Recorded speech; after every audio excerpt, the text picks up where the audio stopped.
So President Trump again attacked the press last night, trying to blame the media for his own controversial comments on Charlottesville. As you are about to hear, for many of his most diehard supporters, those attacks on the press are making a lasting impression. On Monday, I sat down with a group of Trump voters from Florida, Pennsylvania, Michigan, Alabama, and Georgia to get their take. And they have very strong opinions about who was to blame for violence in Charlottesville and where they go to get their information. How many of you, show of hands, were troubled by the president's response to the violence in Charlottesville? None of you minded how President Trump responded.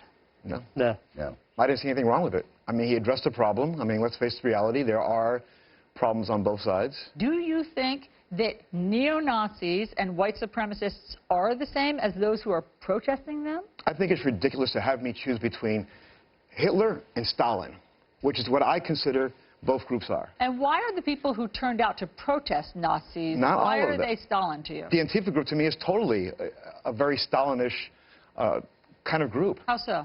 If you're willing to set fires and burn places to the ground, that doesn't sound like a very peaceful group to me. But they're both the same evil. They didn't use those tactics in Charlottesville. So then I blame the government. Why do you blame the governor or the government for a white supremacist mowing down a crowd of people and killing someone? Because they didn't protect the people that day.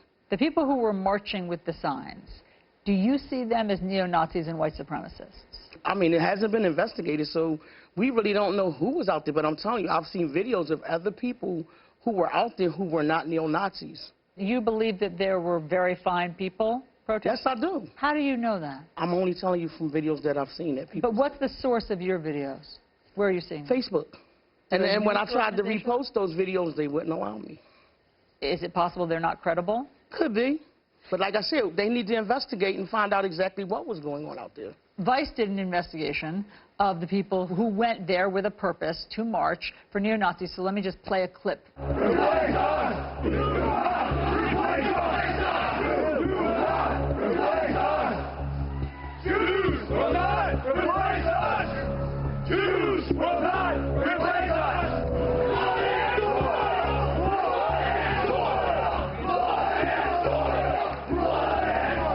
So blood and soil was a Nazi slogan, and you heard them saying, Jews will not replace us. Is it possible that very fine people were in that crowd? Not in that crew. Nope. But those crazy, I don't know what else to call them. I probably can't say it on TV. But they still had the right to say those crazy things. That's the night before the clash happened. The Antifa people, the protesters, they didn't show up Friday night. They showed up Saturday. These protesters showed up the second day. They came there to do battle with them. They showed up with helmets, body armor, clubs. They showed up with balloons filled with urine. Yeah, they didn't throw up in the local. And these guys showed up with semi-automatic weapons. And the state of Virginia, open carry is legal. You can walk down the street. It seems to me that you're giving these guys a green light. The white supremacists. No, not at all. Why do you seem more angry at Antifa than at the neo-Nazis in the world? I'm not more angry. It's equal. The media is not covering it. They're only focused on making neo-Nazis and white supremacists out to be Trump supporters, and they're the issue of the problem. The reality is of what Trump said is there were two sides. There were two parties that participated. He said there was trouble on both sides. Was there not trouble on both sides? Because I saw bats on both sides. And I'm sure you've heard the argument. There was violence on both sides of World War II also. Yes. But we were on the right side. Yes. There's a right side and a wrong side. No, not in this case. If there were some people in Antifa, okay, but most of them were students, including Heather Heyer, who was killed. So why aren't you... She got killed because they didn't protect her. Who killed her? To be honest with you, I don't know because it hasn't been investigated yet. We haven't heard anything. But we know who the suspect is. Listen, I don't trust anything that the news media says anymore. And the fact of the matter is we haven't heard from this young man. Like, when I first heard this, me, myself, I'm going to tell you what, some stuff ran through my mind. I'm like, maybe he had a panic attack. Why are you giving him a pass? I'm not giving him a pass. But why are you thinking that the white supremacist might have had a panic attack? How can he be a supremacist of anything and he's 20 years old? He's We being saw led. this He's with a Dylan fool. Roof. We saw this with other young white men. They're being Sometimes are led white by. supremacists. They're being led by devils. I think we're moving kind of further away from the point of what this conversation should be. What happened that day was a tragedy, and it should never have happened to begin with. No one here is supporting the neo-Nazis or the white supremacists, and that narrative is really negative. But what we are talking about is President Trump's response, and he stood in front of America and he condemned the violence that occurred that day. You're talking about 300 or 400 people in Charlottesville. Meaning the neo-Nazis. Yeah, there's 60 million people voted for President Trump. Why don't we get our say? Those people aren't nothing. Y'all, Democrats have idiots, Republicans have idiots. But we're talking about us, the 60 million that's for Trump.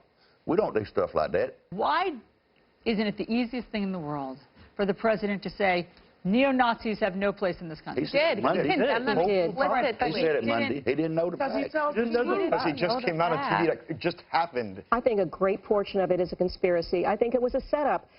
From whom? From whom? I think people who want to derail our president. And there were buses coming in with lots of young people.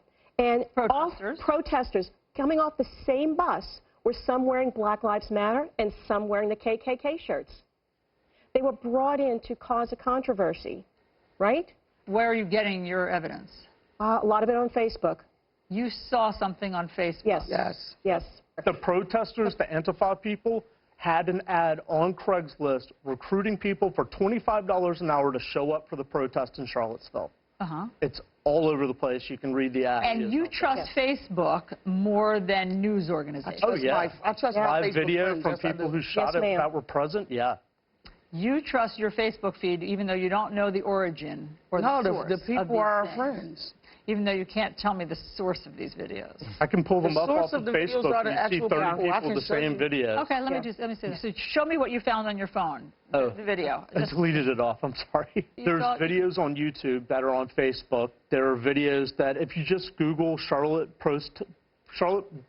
Virginia protesters videos, they all start popping up into the feed on Facebook. I also have a young man who said that they saw these people, the 6 buses lined up, someone that lives in Charlottesville, that the 6 buses were lined up and people were getting off the bus with KKK shirts on and BLM shirts. I'm like, what? Now, Same buses. while that may not sound Same credible, buses. while it may not sound credible to a lot of people, to us who don't trust the news media, and that could be very credible.